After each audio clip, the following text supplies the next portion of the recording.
Hey, what's going on everyone? Welcome back to 75 South Gardening. In today's video, I'll be giving you guys an update on my fall and winter garden.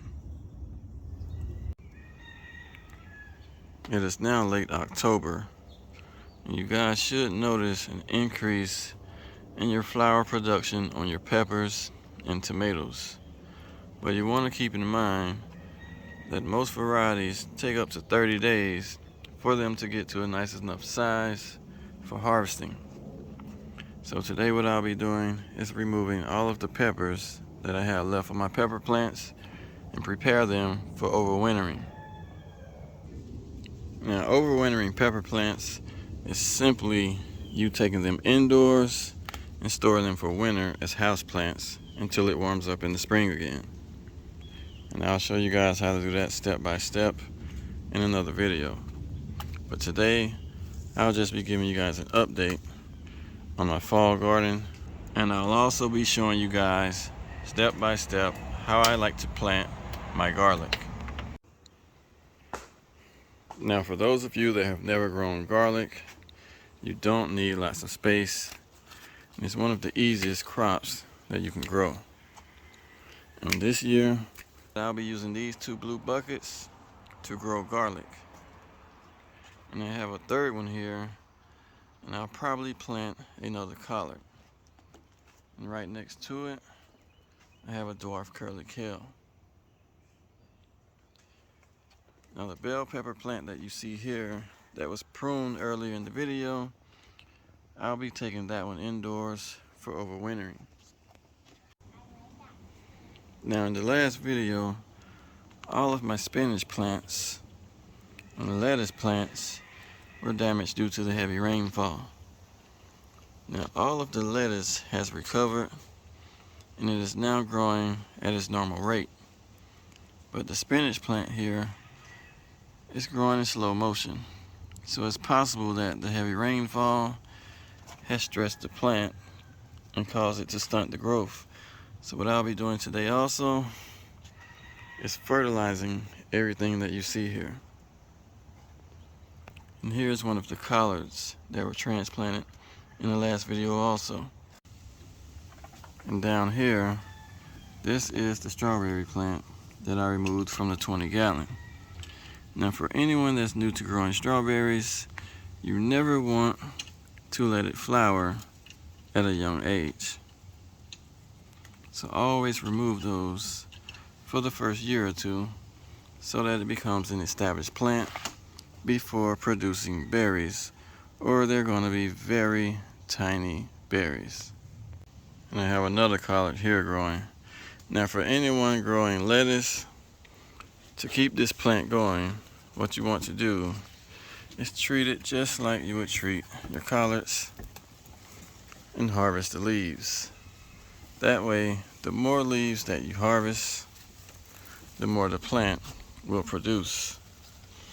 If you don't harvest the leaves in time, the plant will start to flower, and once it starts to flower, it will only produce seeds. Now over here on the sunnier side of the porch, I have my cabbage plants and my broccoli. So this is a cabbage in the 5-gallon, and there's another one here in the 8-gallon along with the marigold. So what I'm going to do with this one is take it out and fill it up with compost, because at some point it's going to become root bound. Same thing here with the collard. Over here in the 20-gallon, these are the two broccoli plants that you guys see me transplant in the last video. Now if you're wondering why I have this tomato cage in the center, it is simply because the broccoli plants can reach a height of 2 to 3 feet tall, and I don't want any high winds to come in here and damage all of my hard work. So as this grows taller, what I'll do is use my tomato clips and clamp it on to the tomato cage. Now if you don't have a tomato cage, you can simply use a bamboo stick or sticks from your yard. And over here to the left, I have a red Russian kale. I also have a few mango trees. So what I'm gonna do now is go down to the main cage and show you guys where I'll be planting my garlic. So I'll be planting my garlic right here in my 30-gallon drum that I have cut in half. And the only thing that I'll be adding to this soil is slow release fertilizer and my potassium for my wood ash. So to get these plants off to a nice start, I'll be adding blood meal. Garlic is a very heavy feeder and it takes lots of nitrogen to get it started. Add some more. What is oatmeal? I'll also be adding my potassium for my wood ash.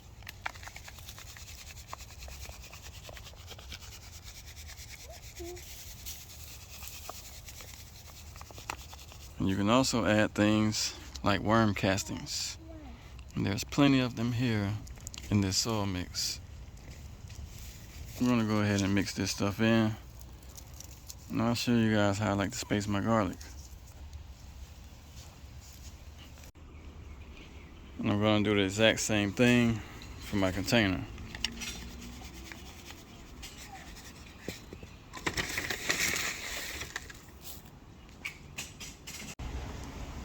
So I've already separated the larger ones from the tiny ones over here. So I'm going to use the first 5 smaller ones that you see. What I'm going to do is put one in the center and 2 on the outside.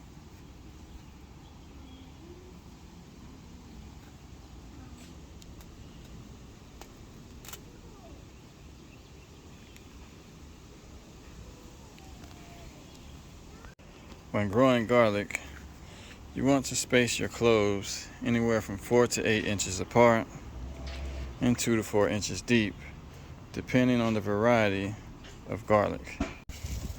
And since these are so tiny, it won't make much of a big difference. Now in my 30-gallon drum, I'll be spacing them 4 inches apart, and I'll probably be able to fit about 15 cloves in that drum. So what I'm going to do is 3 rows here.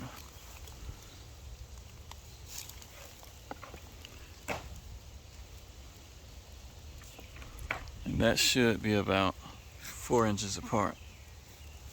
And I'll go all the way across. I should be able to stuff at least 5 of them 4 inches apart. Just like that.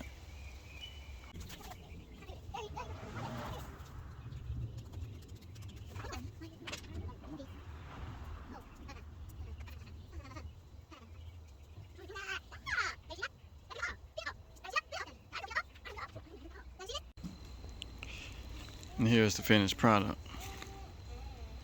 So when growing garlic, you want to make sure that you're using composted soil with lots of nitrogen. If you don't have access to compost, you can always buy black cow. You also want to make sure that your cloves are spaced anywhere from 4 to 8 inches apart, depending on what variety you're growing, and 2 to 4 inches deep when planting. So in 2 weeks, I'll be giving you guys an update.